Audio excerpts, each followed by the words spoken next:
আচ্ছা, species orchid কি আর hybrid orchid কি, এটাকে যদি এক কথায় বলা হয় তো কি বলা যেতে পারে?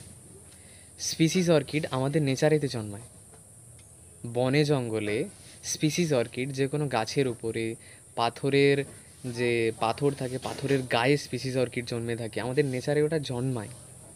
কিন্তু হাইব্রিড অর্কিড, যেটা চারিদিকে পাওয়া যায়, যে কোনো নার্সারিতে খুব ইজিলি পাওয়া যায়, যেটা চারিদিকে একদম ছড়িয়ে ছিটিয়ে থাকে, সেটা কিন্তু আমাদের নেচারে জন্মায় না। ওই যে স্পিসিস অর্কিডটা জন্মায় নেচারে, সেই দুটো স্পিসিস অর্কিড থেকে বহু হাজার হাজার হাইব্রিড অর্কিড সৃষ্টি করে। ওগুলো কিন্তু মানুষের তৈরি, আর এটা প্রকৃতির নিজের তৈরি। স্পিসিস অর্কিড প্রকৃতির নিজের তৈরি। ওই প্রকৃতির তৈরি অর্কিডটাকে নিয়েই হাইব্রিড অর্কিড সৃষ্টি হয়, মানুষ তৈরি করে। বোঝা গেল? খুব সহজভাবে বললাম আমি।